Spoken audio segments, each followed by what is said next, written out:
तो नमस्कार जी, मैं आपका दोस्त और होस्ट सनसनाट टीवी से मैं आज आया हूँ इंदौर की उन गलियों में जहां पर नेता लोग जिस प्रकार विकास की बातें करते हैं, उन्होंने यहां पर विकास कराया है कि नहीं कराया है। तो आज हम उन लोगों के बारे में पता करेंगे कि उनकी गलियों में किस प्रकार विकास हुआ है। तो अपन चलते हैं सीधा उस गली के अंदर और लोगों से पूछते हैं विकास के बारे में।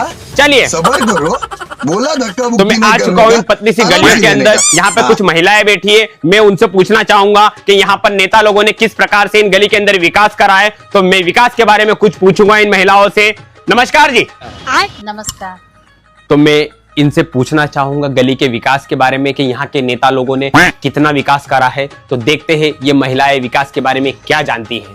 चलिए, तो आप जनता को बताएं कि आप विकास के बारे में क्या जानते हैं।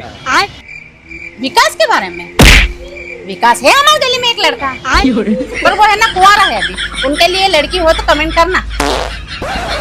अरे मैं तुम्हारी गली में रहता उस विकास के बारे में बात नहीं कर रहा हूँ। मैं तुमसे पूछ रहा हूँ कि तुम्हारे यहाँ के नेता लोगों ने क्या विकास करा है गली के अंदर। विकास के बारे में बता दिया यार, सही में यार। बाकी ठीक है, कमेंट कर देना अगर उसके लिए कोई लड़की हो तो तुम्हारी नजर में। हाँ, बताओ अब कि क्या क्या विकास करा तुम्हारी गली के अंदर नेता लोगों ने। अरे विकास के बारे में? हाँ, विकास के बारे में। अरे भाभी, अपना अगला महीने से 250 रुपया आएंगे, पूरे 1500 आएगा अपना महीना का। समझ रहे हो, समझ रहे हो, समझ रहे हो ना। तो आप लोग कुछ समझे। विकास गया तेल लेने, इनके अकाउंट में आएंगे पूरे 1500 रुपए महीना। ठीक है, अब मैं यहाँ पर हार चुका हूँ। अब अपन चलते हैं हमारे देश के युवा पीढ़ी मतलब पुरुषों के पास में। तो हम महिलाओं से बात करने के पश्चात यहाँ पर हमें दो पुरुष बैठे हुए हैं। उनसे हम पूछना चाहेंगे कि आखिर वो क्यों डर रहे हैं नेता से सवाल पूछने के लिए, नेता लोगों से अपने जवाब पूछने के लिए कि उन्होंने अपनी गली के विकास के बारे में क्या क्या किया गया। आखिर ऐसी कौन सी चीजें जो उन्हें दबा रही है। तो चलते हैं हम उन दो पुरुषों के पास में जो देश का एक आर्थिक स्तंभ है। तो हम उनसे सवाल करेंगे। आइए। नमस्कार भाई साहब। अरे नमस्कार गया भाड़ में। आप लोग मुझे ये बताओ, आप तो देश के मर्द लोग हो, आप लोग सरकार से, नेता से, लोगों से इनसे क्यों सवाल नहीं पूछते हो? क्यों अपने देश के विकास के बारे में बात नहीं करते हो? क्यों अपनी गली के विकास के बारे में बात नहीं करते हो? आखिर क्या ऐसी चीज है, आखिर क्या ऐसी जगह है, क्या आखिर क्या ऐसी वस्तु है जो आपके आवाज को दबा रही है? मुझ जैसे रिपोर्टर को आपकी गली के अंदर आकर आप लोगों से सवाल करने में डर नहीं लग रहा, लेकिन आप लोग अभी भी डर रहे हो।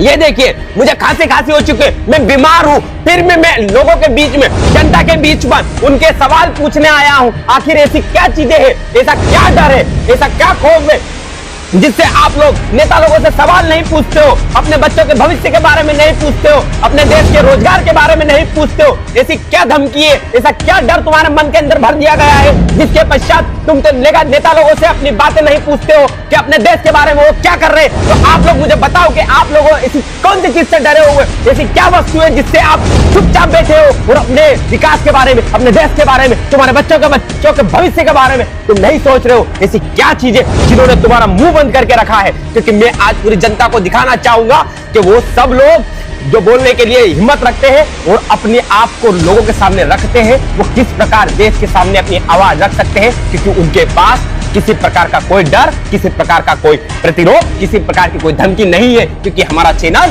सभी पूरी दुनिया के अंदर फैला हुआ है और वो सबको बताना चाहेंगे कि हमारे देश के बारे में विकास के प्रकार से डरा रहे हैं नेता लोग और अपने बच्चों के भविष्य के साथ ये जनता खिलवाड़ कर रही है। तो मैं आप लोगों से पूछना चाहूंगा कि आखिर ऐसी कौन सी बात है जिससे आप डर रहे हो और चुपचाप बैठे हो? बताओ मुझे, बोलो तुम लोग, ऐसी क्या चीजें और ऐसा क्या डर है जो तुम्हारे मन के अंदर भरा हुआ है और तुम लोगों को डरा रही है? बताओ जनता को।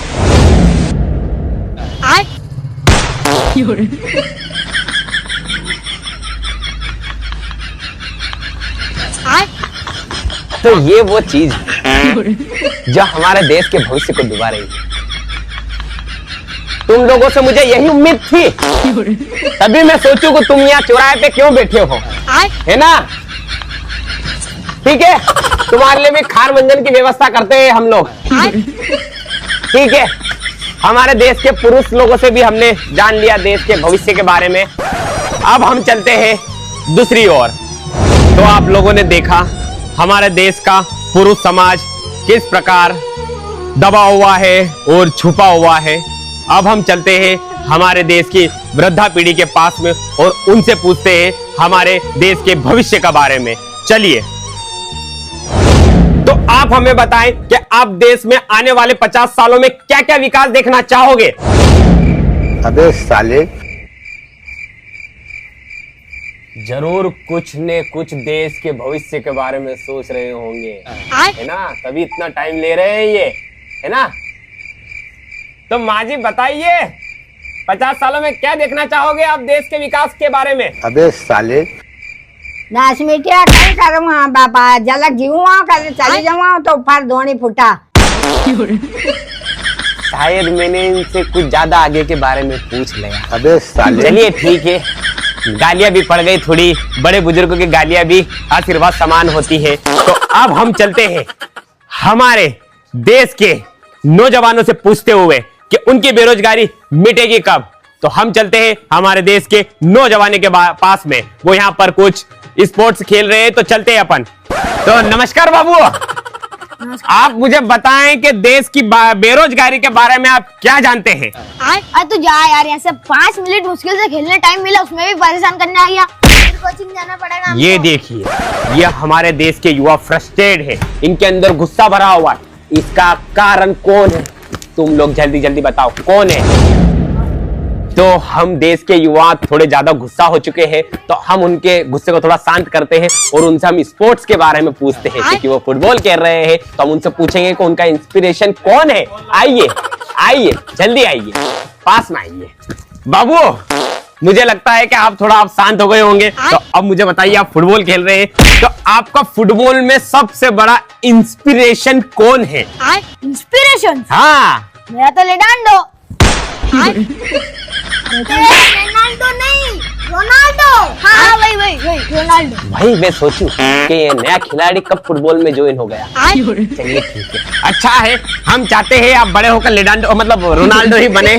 ठीक है, तो हम एक युवा और है हमारे साथ में, उनसे भी हम पूछना चाहेंगे कि वो बड़े होकर किस स्पोर्ट में जाना पसंद करेंगे और उनका भी इंस्पिरेशन कौन है ना। तो आप बाबू हमें बताइए कि आपका इंस्पिरेशन कौन है। तो देखते हैं इनका फुटबॉल में या अन्य स्पोर्ट्स में कौन इंस्पिरेशन से। बताइए बाबू। मौसी। मौसी नहीं, वो मेसी होता है, मेसी। हाँ वही यार, मेसी। तभी मैं सोचूं ये किसकी मौसी ने फुटबॉल टीम ज्वाइन कर ली है। सच में यार, हमारे देश की युवा पीढ़ी भी बहुत भोली है, क्योंकि वो फिरंगियों के नाम नहीं लेती, उनके नाम बिगाड़ती है। बाकी आप लोगों के इंस्पिरेशंस अच्छे हैं, हम आशा करते हैं कि आप भविष्य में रोजगार के बारे में जानो और अपने खेल के प्रति अच्छा डेडिकेशन रखो और भविष्य में एक उज्जवल भविष्य की ओर चले। तो हमारा चुनाव दौर और हमारा गली का दौरा अभी यहाँ पर समाप्त होता है। हम आशा करते हैं आप लोगों को हमारा दौरा पसंद आया होगा। अगर आप लोगों को हमारा दौरा पसंद आया हो तो हमारे चैनल को लाइक करें, शेयर करें, कमेंट करें और सब्सक्राइब करना ना भूलें। ठीक है, बाय बाय।